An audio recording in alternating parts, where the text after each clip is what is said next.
भारत आणि पाकिस्तानच्या सीमेवर तणाव आहे आणि त्याचबरोबर अनेक गोष्टी घडलेल्या आहेत. भारताने पाकिस्तानवर काल हल्ला केला, ऑपरेशन सिंदूर राबवला आणि आज देखील बऱ्याच गोष्टी घडत आहेत. आत्ताच परराष्ट्र मंत्रालयाची कॉन्फरन्ससुद्धा झालेली आहे. न्यूज 18 लोकमतच्या न्यूजरूममध्ये देखील काय काय घडतं आहे मी तुम्हाला दाखवते आहे. आता आपल्यासोबत आता नेमकं सध्या काय अपडेट्स आहेत तुझ्याकडे आणि तू काय करतो हे सुद्धा दाखव आम्हाला. मी सध्या 6चं बुलेटिन रनडाऊन सुरू आहे आणि 6च्या रनडाऊनमध्ये आज आम्ही सगळ्यात महत्त्वाची बातमी हीच आहे की पाकिस्तानने भारतातल्या 15 शहरांवरती हल्ला करण्याचा प्रयत्न केला आहे. आता मी तुम्हाला मॅप दाखवतो याच्यामध्ये. ही ती 15 शहरं आहेत ज्याच्यामध्ये काश्मीरमधली काही शहरं आहेत, पंजाबमधली काही शहरं आहेत, गुजरातमधला आहे काही भाग. तर या भागामध्ये पाकिस्तानने आपले ड्रोन्स हल्ले करण्याचा रात्री प्रयत्न केला, पण भारताच्या सुदर्शन चक्र ह्या वेपनने आपण ही सगळे ड्रोन्स हाणून पाडलेले आहेत. आणि त्यानंतर भारताने पाकिस्तानच्या लाहोरमध्ये जी त्यांची रडार सिस्टम आहे ती उद्ध्वस्त केली आहे. मी तुम्हाला आता दाखवतो. ही सीमा आहे, आंतरराष्ट्रीय सीमा. आणि लाहोरमध्येच इकडे ती पाकिस्तानची रडार यंत्रणा आहे. ती रडार यंत्रणा भारताने पूर्णपणे उद्ध्वस्त केलेली आहे. तर तुझे धन्यवाद. तो 6चं बुलेटिन करतोय त्यामुळे आत्ता त्याला लगेचच डिस्टर्ब करणं योग्य नाही आहे. सर, आपण नेमकं काय करतोय? तुम्ही काम करता करता बोलू शकता. नाही, आपण आत्ताच पत्रकार परिषद ऐकली. पत्रकार परिषदेमध्ये अनेक महत्त्वाच्या गोष्टी सांगण्यात आलेल्या आहेत. जशी काल पत्रकार परिषद झाली होती तशी आजही पत्रकार परिषद घेण्यात आली परराष्ट्र मंत्रालयाकडून. आणि यावेळी त्यांनी स्पष्टपणे सांगितलेलं आहे की पाकिस्तानने जर आता त्यांच्या कारवाया थांबवल्या नाहीत तर त्याहीपेक्षा काल जे उत्तर दिलं आपण त्याहीपेक्षा मोठं आणि तितकंच चोख उत्तर आपण त्यांना देऊ. आणि हे नुसतं बोलून नाही दाखवत आहोत, तर आपण करून दाखवतोय. कालपासून जे हल्ले पाकिस्तानवर झाले त्यामुळे पाकिस्तान पूर्णपणे बिथरलेलं आहे. पाकिस्तानकडून खोटे नाटे आरोप केले जातात भारतावरती की भारताकडनं नागरिकांना लक्ष केलं जातं वगैरे, पण भारताने स्पष्ट करून दिलेलं आहे की आम्ही कुठल्याही नागरिकांच्या वस्तीवरती किंवा शहरांवरती हल्ले केलेले नाही आहेत. तर जिथे दहशतवादी पोचले जातात त्या दहशतवादी तळांवरती आपण हल्ले केलेले आहेत, त्यांनाच फक्त टार्गेट केलेले आहेत. आणि महत्त्वाचं म्हणजे आज राजनाथ सिंग संरक्षण मंत्री यांनी पण सांगितलं की आज जवळजवळ 100 दहशतवादी आपण त्यांचे संपवलेले आहेत, त्यांचा खात्मा केलेला आहे. हा आकडा कॅबिनेट जी झाली, कॅबिनेट नंतर जी आपली सर्व पक्षीय दलाची बैठक झाली त्या बैठकीमध्ये त्यांनी हे माहिती दिलेली असं समजतं आहे. आणि त्याचबरोबर त्यांनी पुन्हा पाकिस्तानला दमही दिलेला आहे की जर परत तुम्ही असं काही कारवाईचा विचार जरी केलात तरी कालच्यासारखंच किंवा त्याही चांगलं आम्ही तुम्हाला प्रत्युत्तर देऊ, हे दाखवून दिलेलं आहे. आणि ते प्रत्यक्षात पण आपण पाहतोय. निश्चितच सर, तुम्ही आत्ता काम करताय त्यामुळे तुम्हाला पण जास्त डिस्टर्ब करणार नाही आहे मी. पण आता एक्झॅक्ट न्यूज 18 लोकमतच्या स्क्रीनवर काय सुरू आहे हे मी तुम्हाला दाखवते आहे. न्यूज 18 लोकमतच्या स्क्रीनवर स्पष्ट मेसेज लिहिला आहे की पुन्हा एकदा घुसून ठोकलं आहे पाकिस्तानमध्ये जाऊन. भारतीय लष्करानं पुन्हा एकदा पाकिस्तानला उत्तर दिलेलं आहे. न्यूज 18 लोकमतवर सगळे अपडेट्स आपण पाहतोय. माझ्यासोबत नरेश सर सुद्धा आहेत जे 7 वाजताचं बुलेटिनची तयारी करतायत. नरेश सर, 7च्या बुलेटिनमध्ये काय काय बघायला मिळणार आहे? प्रामुख्यानं जे आता जे चाललेलं आहे तेच आपण 7च्या बुलेटिनला बघणार आहोत. म्हणजे ज्या पद्धतीने हे झालेलं होतं की काल ऑपरेशन सिंदूर आपण केलेलं होतं, त्यानंतर पाकिस्ताननं भारतातल्या काही शहरांना लक्ष करण्याचा प्रयत्न केला. मात्र पाकिस्तानचा हा प्रयत्न भारतीय लष्करानं उधळवून लावला. त्यानंतर त्याच्या प्रत्युत्तरादाखल भारतीय लष्करानं जी कारवाई केली, जी लाहोरमधली जी रडार सिस्टीम आहे ती उद्ध्वस्त केली. या संदर्भातल्या ज्या सगळ्या काही बातम्या आहेत त्या आपण 7च्या बुलेटिनला पाहू शकणार आहोत. धन्यवाद नरेश सर, तुम्ही 7चं बुलेटिन करा. दर्शकांना मी सांगते 7च्या बुलेटिनमध्ये अनेक अशा गोष्टी, अनेक अशा डिटेल्स तुम्हाला बघायला मिळतील. तर आपण पुन्हा एकदा प्रताप सरांकडे सुद्धा जाणार आहोत. प्रताप सरांचं विश्लेषण, प्रताप सरांचे पॅकेजेस अतिशय सुंदर असतात, अतिशय व्यवस्थित स्टॅटिस्टिक त्याच्यामध्ये असतं. प्रताप सर, सध्या महत्त्वाचा मुद्दा म्हणजे परराष्ट्र मंत्रालयाची पत्रकार परिषद झाली आहे. त्यामध्ये त्यांनी अनेक गोष्टींचा खुलासा केला आहे आणि सगळ्यात महत्त्वाचं म्हणजे त्यांनी सांगितलं आहे की पाकिस्तान जे आहे ते खोट्या बातम्या पसरवत आहे. त्याबद्दल काय सांगा? हां, आता जे म्हणजे ज्या पद्धतीनं खोटा नरेटिव्ह पसरवण्याचा प्रयत्न पाकिस्तानकडून केला जात आहे त्याची पोलखोल आत्ताच जी पत्रकार परिषद झाली त्यातून आपण पाहिले असेल की कशा प्रकारे पाकिस्तान वेगवेगळ्या म्हणजे भारताची लढाऊ विमानं पाडली किंवा अमुक शहरावर हल्ला केला वगैरे वगैरे अशा पद्धतीनं त्यांच्याकडून खोटा नरेटिव्ह. याचं कारण असं आहे की आता ज्या पद्धतीने भारतानं दहशतवादी तळ उद्ध्वस्त केले पाकिस्तानमधले, POK मधले असतील किंवा थेट बहावलपूर. सगळ्यात महत्त्वाचं म्हणजे LOCपासून जवळपास 100 किलोमीटर अंतरावर असलेलं बहावलपूर, तिथेही जाऊन भारताच्या लष्कराने ही कारवाई केली. ही अत्यंत महत्त्वाची कारवाई मानली जाते, कारण आत्तापर्यंत जर तुम्ही बघितलं असेल की याच्या पूर्वीचे अटॅक जे असतील तर ते POK म्हणजे पाक व्याप्त काश्मीर या परिसरातच होते. पण यावेळेस भारताने तसं केलं नाही. यावेळेस भारताने पाकिस्तानला थेट इशारा दिलेला आहे की तुमच्याकडून जर अशा प्रकारच्या दहशतवादी कारवाया भारतामध्ये केल्या जात असतील तर तुम्हाला तुमच्या भूमीत येऊन तिथं धडा शिकवला जाईल. आणि तेच आहे जे बहावलपूर जैश-ए-मोहम्मद या दहशतवादी संघटनेचं जे मुख्यालय होतं ते बहावलपूरमध्ये, तर तिथं जाऊन भारताने ही कारवाई केली. आणि दुसरं म्हणजे जे आज जी कारवाई झाली ती म्हणजे लाहोरमध्ये, म्हणजे पाकिस्तानला आत्तापर्यंत वाटत होतं की हे कधीच अशा मेन सिटीमध्ये भारत अशा प्रकारे कधी कारवाई करणार नाही, पण लाहोरमध्ये जाऊन भारतीय लष्कराने ही कारवाई केली. आणि याच्यात आणखी एक वैशिष्ट्य म्हणजे की ज्या HQ नावाच्या हवाई सुरक्षा यंत्रणा जी आहे, जी चीनकडून घेतलेली आहे पाकिस्तानने, ज्याच्यावर ही सगळे जबाबदारी होती की कुठलाही समजा मिसाईल त्यांच्या देशावर आलं किंवा एखादं लढाऊ विमान आलं किंवा हे डिटेक्ट करण्याची ज्याची जबाबदारी होती त्यालाच जाऊन भारताने त्यालाच जाऊन नष्ट केले. म्हणजे याच्यापेक्षा पाकिस्तानची जी सुरक्षा प्रणाली जी म्हणतो, ज्याला आपण डिफेन्सची जी प्रणाली, ती किती कमकुवत आहे.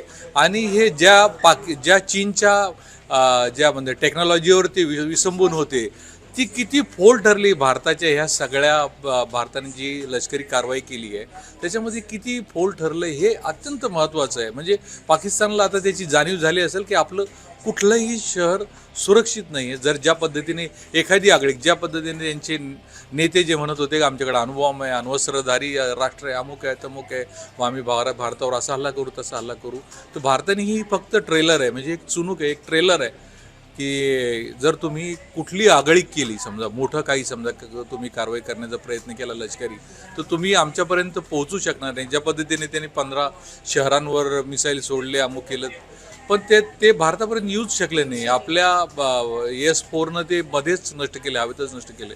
आणि आताही तुम्हाला लाहोरपर्यंत मारले, म्हणजे कराची आणि इस्लामाबादपर्यंत जायला भारतीय लष्कराला काही वेळ लागणार नाही. हा सूचक इशारा भारतीय लष्कराने ह्या दिलेला आहे. धन्यवाद प्रताप सर. सगळ्यात महत्त्वाचं म्हणजे न्यूजरूममध्ये काय काय गोष्टी घडत आहेत, तर न्यूज 18 लोकमतच्या स्क्रीनवर काय काय चालतंय, कुठले ग्राफिक्स यूज आम्ही करतोय तुम्ही स्क्रीनवर बघू शकता.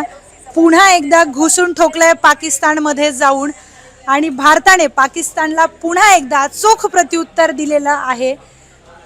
तर न्यूजरूममध्ये काय काय सुरू आहे, या सगळ्या भानगडी काय नेमकं सुरू आहे, माझ्यासोबत विलास सर सुद्धा आहेत. बडे मुद्दे जो आपला सगळ्यात महत्त्वाचा आणि मोठा शो आहे, तर विलास सर, बडे मुद्द्यामध्ये आम्हाला काय काय बघायला मिळेल? आज आपण पाकिस्तानची पोलखोल करतोय. हाच तो पाकिस्तान आहे ज्या पाकिस्ताननं खरं तर आत्तापर्यंत दहशतवादाशी आमचा काही संबंध नाही असं सांगितलं, पण ह्याच पाकिस्तानचे सैनिक, त्यांचे अधिकारी हे सगळेजण दहशतवाद्यांच्या जनाज्यामध्ये जात आहेत, त्याला श्रद्धांजली वाहत आहेत, पाकिस्तानच्या झेंड्यामध्ये त्या दहशतवाद्यांना गुंडाळत आहेत आणि जगाच्या समोर हे स्वतः सांगतायत की दहशतवादाशी आमचं नातं काय आहे. आणि आज जगाच्या समोर हे स्पष्ट झालंय की दहशतवाद आणि पाकिस्तान हे दोन समानार्थी नावं का आहेत. कारण आज पाकिस्तानी सैनिक केवळ सैनिक नाही आहेत, तर त्यांचे बडे अधिकारी CSDS तिथले हे सगळेजण जाऊन दहशतवाद्यांना आदरांजली वाहत आहेत. हे त्यांच्यासाठी आदरार्थी आहेत.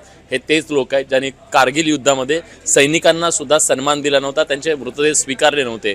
पण आज दहशतवाद्यांना हे ज्या प्रकारे पोचतायत आणि त्या दहशतवाद्यांमुळेच त्यांचा झेंडा सुद्धा गुंडाळण्याची वेळ आली आहे. ज्या दहशतवाद्यांना हा झेंडा गुंडाळतायत, या सगळ्याबद्दल आज आपण बोलणार आहोत.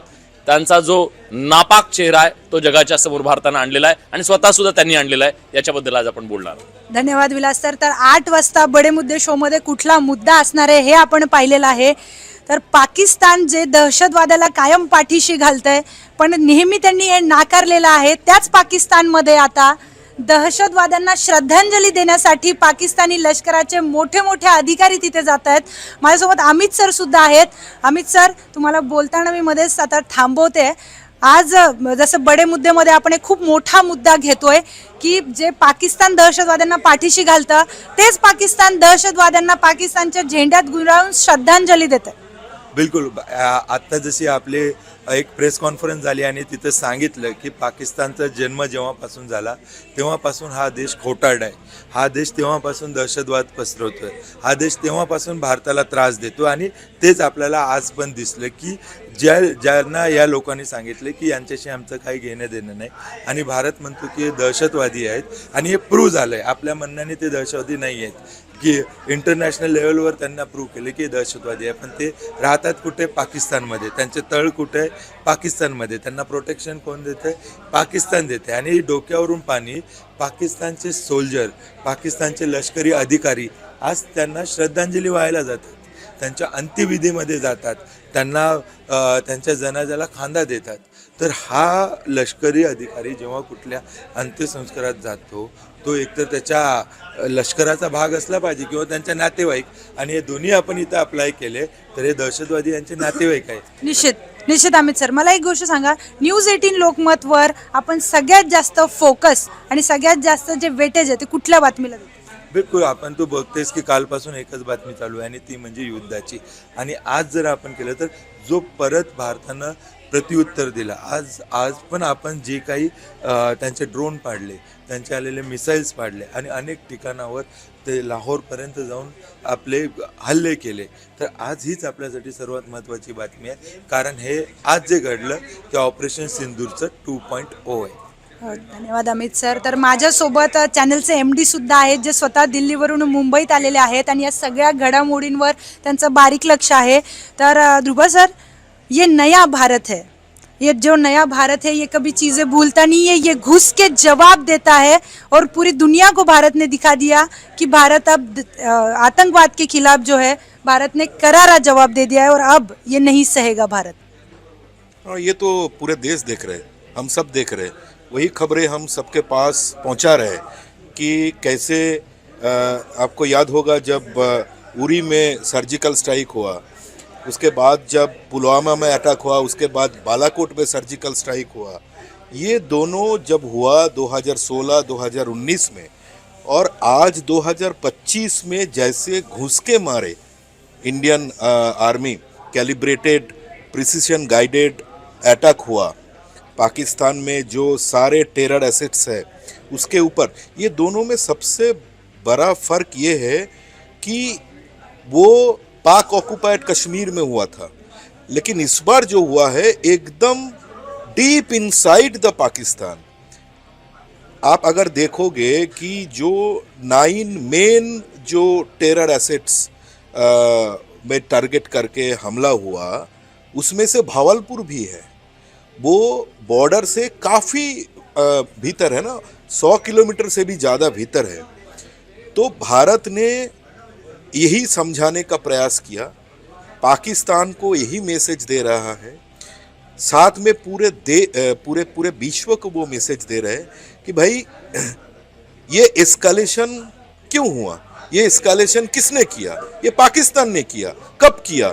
22 तारीख किया, जब जो है पहलगांव में एकदम जो एकदम आम आदमी है, टूरिस्ट थे वो लोग, जो चून चून के जैसे मारे गए थे सबको. तो ये भारत और चुपचाप ऐसे नहीं देखेगा.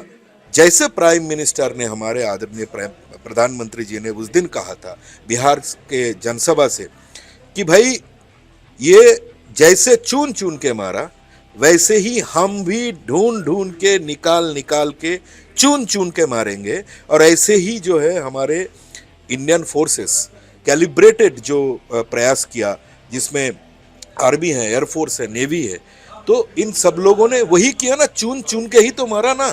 ठीक है, आप अगर देखोगे कि क्या टारगेट को हिट किया है, जैश ए मोहम्मद जो 1947 में जब देश स्वाधीन हुआ, उसके बाद जब से जो 80s से हम ऐसे बोल सकते हैं कि 80s से जब ये पाकिस्तान ने एकदम स्टेट स्पॉन्सर्ड ये स्ट्रेटेजी ले लिया कि भाई हम हमारे देश में टेरर को हरवर करेंगे, हम टेररिस्ट को मदद करेंगे, उसको ट्रेनिंग देंगे, उसको भारत भेजेंगे और वो जाके वहाँ पे टेरर एक्टिविटी करके वापस आएगा।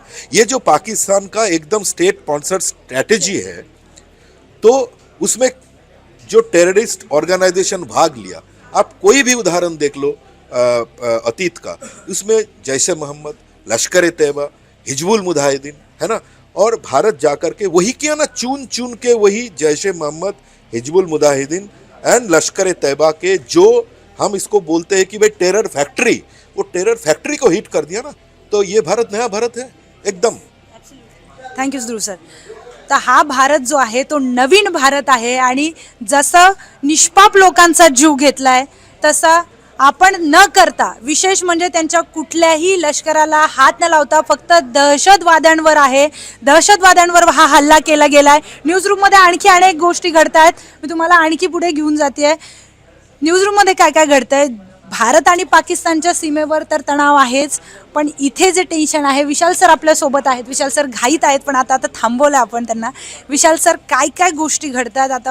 परराष्ट्र मंत्रालयाची पत्रकार परिषद झाली आहे आणि त्यांनी सुद्धा सांगितलं आहे की पाकिस्तानाचे खोट्या बातम्या पसरवत आहे किंवा एक नरेटिव्ह सेट करण्याचा प्रयत्न करत आहे भारत, असं पाकिस्तान म्हणतंय. तर नेमकं काय? पाकिस्तानचा यापूर्वीचा कांगावा आपण वारंवार बघितलेला आहे.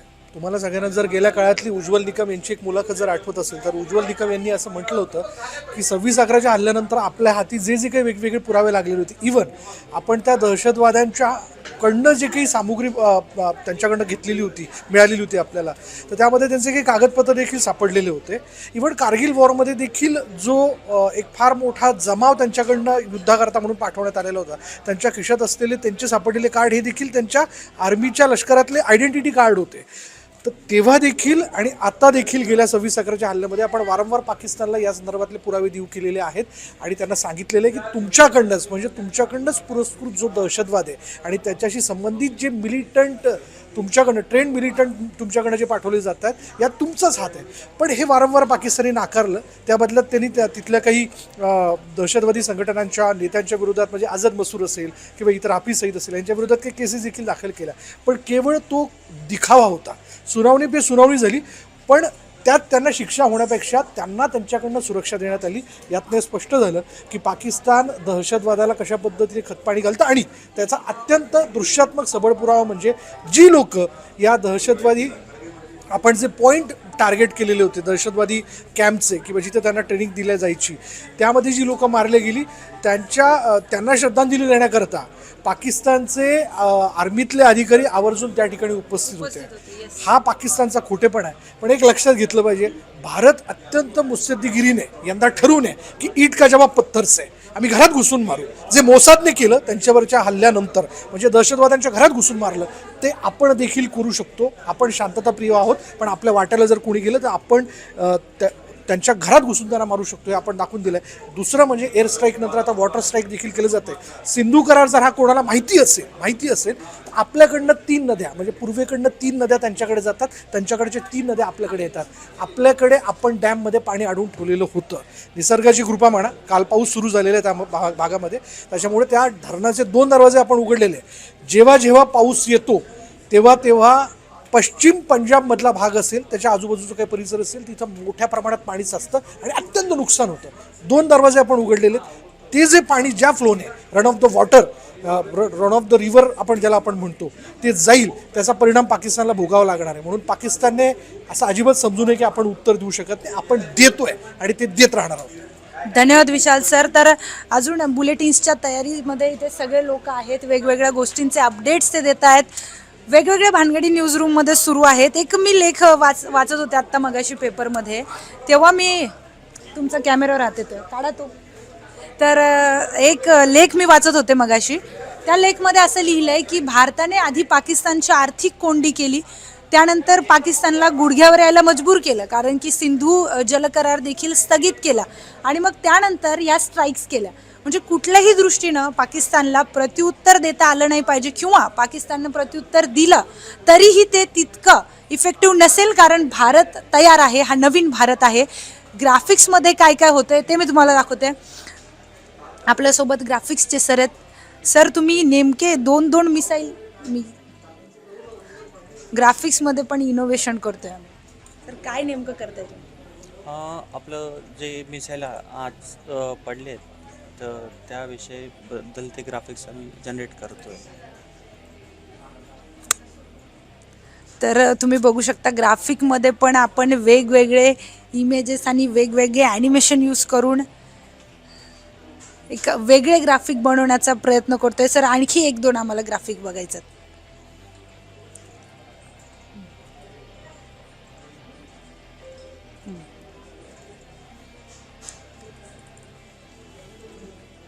तर तुम्ही बघू शकता ही ग्राफिक्सची पूर्ण टीम कामाला लागली आहे. वेगवेगळ्या शोचे ग्राफिक्स तयार होत आहेत. नेमकं अच्छा इथे मॅप्स दाखवणं सुरू आहे.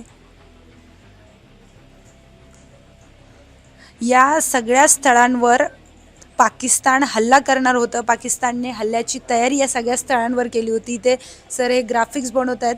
त्यामध्ये लक्षात येईल की पाकिस्तान नेमकं कुठल्या स्थळांवर हल्ला करण्याची तयारी करत होतं आणि तो हल्ला भारतानं हाणून पाडलेला आहे.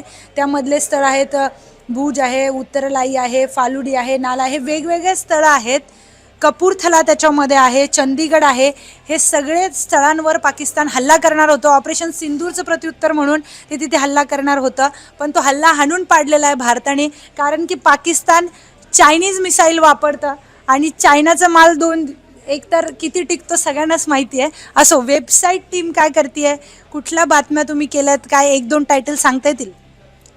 ॲक्च्युली मी ENTचं बीट कव्हर करते, तुम्ही त्यांना विचारू. ओके, तर 1-2 बातम्यांचे फक्त टायटल सांगशील, कुठल्या आपण आत्ता जस्ट कुठल्या बातम्या केल्यात? आत्ता आपण चायनाचा माल कसा पाकिस्तानी सैन्य कसं चायनाचा माल घेतला आणि तो कसा फेल झाला त्याच्यावर केलं आहे. आणि अजून आपण वेगवेगळ्या कारवाया ज्या होतात आणि कसं भारत त्याच्यावरती कारवाई करतं आहे ते सगळ्या बातम्या आपण करतो आहे. जे काही लेटेस्ट अपडेट आहे त्याच्यावरती आपण सध्या काम करतो आहे. तर जस्ट कुठली बातमी केली आहेस? आत्ता जस्ट आपल्या वेबसाईटवर जर बघायचं तर ऑपरेशन सिंदूरवरती आहे. पंतप्रधान मोदींनी 7 वर्षापूर्वी निर्णय घेतला होता आणि त्याने आज पाकिस्तानला कसा घाम फुटला आहे याचं एक डिस्क्रिप्शन आपण दिलेलं आहे आणि ही आपली एक्सक्लुझिव्ह बातमी आहे. ओके, तर त्या बातमीचं फक्त क्रॅक सांग 2 ओळी. 2018 साली सुदर्शन ज्यांनी आत्ता पाकवर हल्ला केला तर ती 2018 साली ती डील पंतप्रधान मोदींनी केली होती आणि ती डील तेव्हा केली, त्यामुळे आज कदाचित भारताला फायदा झाला आहे. त्याबद्दल आपण ती डील कशी झाली होती, मोदींनी तेव्हा निर्णय कसा घेतला होता याविषयी सर्व माहिती सांगणार एक्सप्लेनर आर्टिकल आहे ते. So thank you. तिने सगळं डिटेल एक्सप्लेनेशन लिहिलं आहे, कुठली डील झाली, त्या डीलचे परिणाम कसे झाले आणि सगळ्या गोष्टी तिने लिहिलेल्या आहेत. हे सर पण एका कोपऱ्याला बसलेत. सर तुम्ही काय करता? मी आपल्या जसं पाकिस्तानने आपल्यावर काल मिसाईल टाकले तर आपण व्हिज्युअली स्टोरी टेलिंग म्हणजे कसं घडलं त्याप्रमाणे आपण व्हिज्युअल इफेक्ट्स करून त्याच्यावर आपण स्टोरी टेलिंग करतो आहे. ग्राफिकली त्यांना लोकांना म्हणजे प्रेक्षकांना सांगतो आहे की ते कसा घडला हल्ला किंवा त्यांचं डिफेन्स सिस्टीम कशी आपण ब्लास्ट केली. मला एक सांगा सर, ग्राफिक्सच्या माध्यमातून युद्ध झालं तरी पण भारतच जिंकणार, कारण ज्या लेवलचे ग्राफिक्स तुम्ही बनवलेत त्यांचे मिसाईल एकदम. हो, तर बघा व्हिज्युअली आपण हे जे टेक्स्ट वगैरे टाकतो आणि जे ब्लास्ट आहेत त्याचं व्हिज्युअली स्टोरी टेलिंग करतोय. Okay sir, thank you so much. तुम्ही करा तुमचं काम. जाऊन एकेकाला मी डिस्टर्ब करते. दरम्यान ही डिजिटल टीम आहे, हे सगळे व्हिडिओज अपलोड करते यूट्यूब, फेसबुक आणि सगळ्या सोशल मीडिया माध्यमांवर. हे सगळे लोक एकदम ॲक्टिव्ह असतात आणि आम्हाला जो स्क्रीन प्रेझेन्स मिळतो डिजिटल माध्यमांवर तो ह्यांच्यामुळे मिळतो. ह्यांना पण थोडासा स्क्रीन प्रेझेन्स द्यायचा मी प्रयत्न करते आहे. तर नेमकं आपण काय करतो आत्ता? काय करतो आत्ता आपण तेच की थोड्या वेळापूर्वी एक ब्रेकिंग आली की भारताने डिजिटल स्ट्राईक केला आहे पाकिस्तानवर. की म्हणजे आता भारतामध्ये पाकिस्तान जे ॲक्ट्रेस आहेत त्यांच्या ज्या काही वेब सिरीज आहेत, मूवीज आहेत, त्या सगळ्यांवर बंदी घातली. म्हणजे एकंदरच आपण भारताची सगळीकडनंच कोंडी करण्याचा प्रयत्न करतो आहे. सॉरी माझं हे झालं तर माफ करा. पाकिस्तानची आपण सगळ्यांकडूनच कोंडी करण्याचा प्रयत्न करतो आहे. म्हणजे की थोड्या वेळापूर्वी आपण त्यांचं पाणी जे रोखलं होतं ते आता आपण सोडून देणार आहे. म्हणजे की एक वॉटर स्ट्राईकचा पण प्रकार एक आपण पाकिस्तानवर करतो आहे. असं म्हणजे सगळीकडनंच एकंदर म्हणजे पाकिस्तानला कसं गोत्यात आणतात किंवा कशी कोंडी करता येईल त्याचा आपण प्रयत्न करतो. थँक्यू मॅडम, एवढं बोललं तेच खूप आहे. कारण की आमची टीम बॅक एंडला खूप काम करते, पण जेव्हा स्क्रीनवर यायचा विषय येतो तेव्हा त्यांना यायचं नसतं स्क्रीनवर. आता सर 3 स्क्रीन घेऊन बसलेत, कुठे कुठे काय चाललंय, न्यूज 18 लोकमतला कुठल्या बातम्या चालल्या आहेत, काय ब्रेकिंग चाललंय, सगळं सर सांगतात. सर एक आत्ताची लगेच एक ब्रेकिंग सांगा. आत्ताच्या वेगळी म्हणजे आता परराष्ट्र मंत्रालयाने सांगितलं ना, पाकिस्तानच्या कुरापती सुरूच आहेत. भारताने त्यांच्याशी करार केले होते, पाणी करार म्हणा आणि करार, तरी पण पाकिस्तानने त्या कराराने दुर्लक्षच केलं. भारत हा सामोपचाराची भूमिका घेते, पण पाकिस्तान हे कुरापती त्यांच्या सुरूच आहेत. तर त्यावर आता परराष्ट्र मंत्र्यांनी यापुढे जर तुमच्या शस्त्रसंधीचे उल्लंघनावर थांबलं नाही तर भारत तशाचं उत्तर देणार. पहिलं काय मानल्यानंतर हा तणाव वाढला आहे. हा तणाव त्यांच्यामुळेच वाढला आहे, भारताने सुरू केला नाही, हे पाकिस्तानने सुरू केलेलं आहे. त्याच्यामुळे ह्यापुढे पाकिस्तान घाबरलं आहे.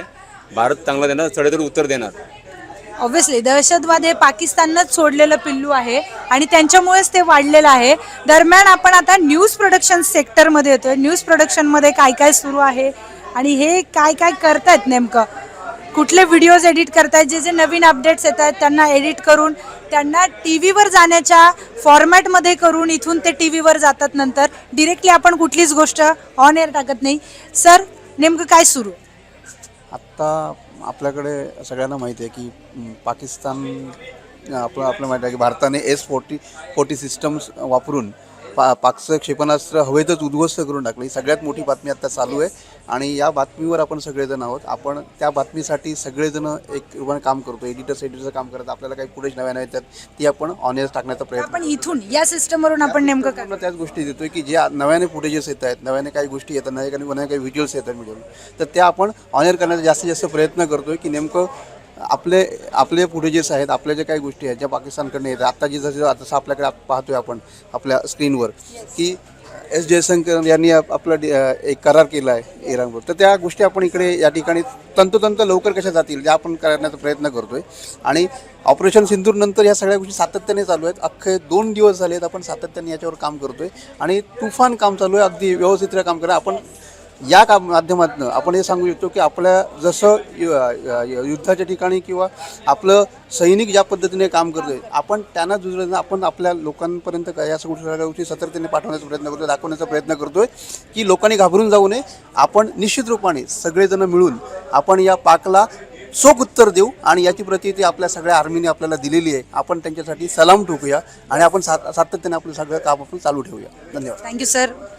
आर्मीसाठी तर सलाम आहेच, त्यांनी खूप मोठं काम केलं आहे. पण इथे न्यूजरूममध्ये सुद्धा अनेक गोष्टी चालू आहेत. प्रत्येक गोष्टीचं अपडेट तुमच्यापर्यंत लवकर पोहोचवण्यासाठी काय काय गोष्टी करतो आम्ही मागे ते मी दाखवण्याचा प्रयत्न करते. यांच्याशी आपण बोलण्याचा प्रयत्न करू. हॅलो, काय करताय तुम्ही? व्हिज्युअल एडिटिंग चालू आहे. एडिटिंग हो, आत्ता एक्झॅक्ट काय सुरू आहे, काय एडिट करताय? जे पाकिस्तानकडून जे हल्ले केले जातात, जे आपल्याकडे जे व्हिडिओ वगैरे येतात, ANI वगैरे बाकीचे जे आपले सोर्सेसकडून व्हिडिओ येतात, ते आम्ही जसे आल्यानंतर त्यांनी एडिट करतो आणि लगेच ऑन एअर करतो. कोण आहेत काका? हां, हे आता मी बघतोय जे काय असेल आपल्याला जे लागेल आपण ते ऑन एअर करतो. ओके, व्हिडिओ एडिटर एवढे बोलले म्हणजे खूप मोठी गोष्ट आहे. आशिष सरांकडे आपण पुढे एकदा येतोय. आशिष सर, आत्ता लगेचची ब्रेकिंग काय? आता सध्या आपण एक आता जस्ट व्हिज्युअल आलेत. काँग्रेसचे रेवंत रेड्डी आहेत, तेलंगणाचे मुख्यमंत्री, त्यांनी सध्या सर्व आर्मी जे माजी आर्मी अधिकारी आहेत त्यांच्यासोबत रॅली काढली. तर एकंदरीत बघितलं तर राहुल गांधींनी स्पष्ट निर्देश दिलेत की सध्या भारत एक आहे. सगळे जरी आम्ही विरोधात जरी असलो तरी आम्ही सरकारसोबत आहे. सरकार जो निर्णय घेईल तो आम्ही सध्या मान्य करू. Thank you Ashish sir. तर सगळ्यात महत्त्वाचं म्हणजे या हल्ल्यानंतर भारतानं जो एकमेव असण्याचं प्रतीक दाखवलं आहे जगाला की आम्ही एक आहोत. मग त्यात विरोधी पक्ष असतील, सगळेच यावेळेस केंद्र सरकारसोबत उभे होते की आम्ही तुमच्यासोबत उभे आहोत. तुम्ही जे काही निर्णय घ्याल प्रत्युत्तर देण्यासाठी पाकिस्तानला तो आम्हाला मान्य असेल. या सगळ्या घडामोडी आपण आत्ता पाहिल्या की काय काय इकडे होतं आहे न्यूजरूममध्ये. पुन्हा आपण भेटूया उद्या काय काय न्यूजरूममध्ये घडतं. इथून बातम्या तुमच्यापर्यंत कशा पोहोचवतात, कोण पोहोचवतं, कुठल्या फॉर्मॅटमध्ये ते सगळं सुरू असतं, अशा सगळ्या घडामोडी इथे चाललेल्या असतात. इकडे न्यूज प्रोडक्शनची टीम आहे, इकडनं सगळ्या कमांड्स PCRला जातात आणि मग स्क्रीनवर जो फायनल आउटपुट तुम्ही बघता त्या सगळ्यांच्या मागे यांच्या सगळ्यांची मेहनत असते. तर उद्या पुन्हा आपण भेटूया न्यूजरूम लाईव्हमध्ये. तुर्तास थांबते, पण पाहत रहा न्यूज 18 लोकमत.